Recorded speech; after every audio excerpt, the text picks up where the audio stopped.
ಪ್ರಯತ್ನ ನಡೀತಾ ಇದೆ ಅಂತ ಈಗ ಆಯ್ತಪ್ಪ, ನಾನಲ್ಲ, ಕುಮಾರಸ್ವಾಮಿ ಹೇಳಿಲ್ವೇನ್ರಿ? ಹೆಂಗ್ ಹೇಳಿದ್ರು ಕುಮಾರಸ್ವಾಮಿ 10 ತಿಂಗಳಲ್ಲಿ ಸರ್ಕಾರ ತೆಗಿತೀವಿ ಅಂತ?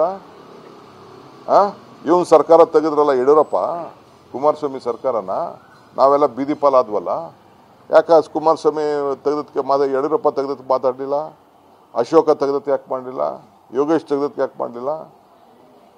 ಅಶ್ವತ್ಥ ನಾರಾಯಣ ತೆಗೆದ್ರಲ್ಲ, ಇವರೆಲ್ಲ ಸೇರ್ಕೊಂಡು ಕುಮಾರಸ್ವಾಮಿ ಸರ್ಕಾರ ತೆಗೆದು ನಮ್ಮನ್ನ ಇವ್ರು ಬೆಂಬಲ ಕೊಟ್ಟು ಯಾಕೆ ಮಾತಾಡಲಿಲ್ಲ? ನಮ್ಮ ಸರ್ಕಾರನ 10 ತಿಂಗಳಲ್ಲಿ ತೆಗೆದಾಕ್ಬಿಡ್ತೀನಿ ಅಂತ ಹೇಳ್ತಾರ. ಏನು ತೆಗೆದಾಕ್ಬಿಡೋದು ಇವರು? ಮುಟ್ಲಿ ನೋಡೋಣ. How can you tell that 10 months ಅಲ್ಲಿ ನಮ್ಮ ಸರ್ಕಾರ ತೆಗಿತೀನಿ ಅಂತ? ಒಬ್ಬ ಹಿಂದುಳಿದವರಿಗೊಬ್ಬ ನಾಯಕ ಸೆಕೆಂಡ್ ಟೈಮ್ ಚೀಫ್ ಮಿನಿಸ್ಟರ್ ಆಗಿದ್ದಾರೆ, ಜನ 136 ಸೀಟ್ ಕೊಟ್ಟಿದ್ದಾರೆ. ಇದನ್ನು ಡೈಜೆಸ್ಟ್ ಮಾಡ್ಕೋಕ. ಈಗ ನಾವು ಡೆಲ್ಲಿಲಿ ನಿಮ್ಮ ಸರ್ಕಾರ ತೆಗೆದುಬಿಡ್ತೀವಿ ಅಂತ ಹೇಳಿದ್ವಿ ನಾವು. ಗೆದ್ದಿರೋದು ಇವ್ರಿಬ್ರು.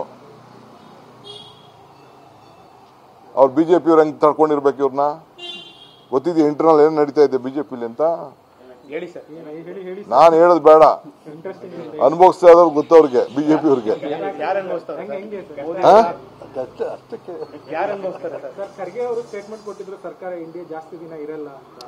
ನನಗೆ ಅವ್ರದ್ದು ಅದೆಲ್ಲ ಗೊತ್ತಿಲ್ಲ. ನಾನು ಬೆಂಗಳೂರ್ದು ನಂದು ನಮ್ಮ ರಾಜ್ಯದ ನಾನು ಮಾತಾಡ್ತೀನಿ. ಯಾರು ಕಷ್ಟ ಅನುಭವಿಸ್ತಾ ಇದಾರೋ ಗೊತ್ತಿಲ್ಲ ನನಗೆ. ಈಗ ನೋಡಿ, ಕಾಲ್ ಕಟ್ಟಿ ಕೈ ಕೊಟ್ಟಿ ಬ್ಲಾಕ್ ಮೇಲ್ ಮಾಡಿದವ್ರನ್ನ ಹೋಗಿ ಕಾಲ್ ಕಟ್ಕೊಂಡು ತಿರ್ಗಾ ಕರ್ಕೊಬಂದು, ಯಾಕೆ ದಳದವ್ರು ಒಬ್ರು ಇಡೀ ಒಕ್ಕಲಿಗ ಬೀಳ್ತಾನೆ? ಎಲ್ಲಿದ್ರು ದಳದವರು? ಕಾರ್ಯಕರ್ತರು ಎಲ್ಲಿದ್ರು ಹೇಳ್ರಿ? ಲೀಡರ್ಗಳು ಬಂದು 3-4 ಜನ ನಿಂತ್ಕೊಂಡು ಫೋಟೋ ಮಾಡಿ ನಿಮ್ಮ ಟಿವಿಗೆ ಉತ್ತರ ಕೊಟ್ಟುಬಿಟ್ರು. ಯಾವ ದಳದ ಕಾರ್ಯಕರ್ತರು ಇದ್ರು ಹೇಳಿ? ಮಂಡ್ಯಲ್ಲಿ ಎಲ್ಲಿದ್ರು, ಮದ್ದೂರಲ್ಲಿ ಎಲ್ಲಿದ್ರು, ರಾಮನಗರದಲ್ಲಿ ಎಲ್ಲಿದ್ರು, ಬಿಡದಿಲಿ ಎಲ್ಲಿದ್ರು, ಶ್ರೀರಂಗಪಟ್ಟಣದಲ್ಲಿ ಎಲ್ಲಿದ್ರು?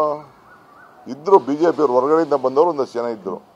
ಒಂದು 10% ದಳದವ್ರು ಇದ್ರು, 90% ಬಿಜೆಪಿ ಇದ್ರು. ದಿನ ಮಾಡ್ಲಿರಿ, ಇನ್ನ 365 ದಿನ ಮಾಡ್ಲಿ.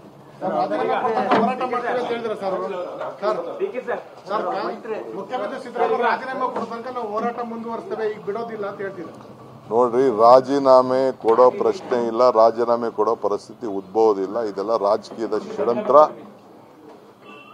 ಕುಮಾರಸ್ವಾಮಿ ಅವ್ರಿಗೆ, ಯಡಿಯೂರಪ್ಪನವ್ರಿಗೆ, ಅಶೋಕಂಗೆ, ವಿಜೇಂದ್ರಂಗೆ ಭ್ರಮೆ, ಹಗಲು ಕನಸು. ಅರ್ಥ ಆಯ್ತಾ? ಏನು ತಪ್ಪು ಮಾಡಿಲ್ಲ. ಇದು ಹಸಿಯೇ ತಡ್ಕೊಳಕ್ ಆಗ್ತಾ ಇಲ್ಲ.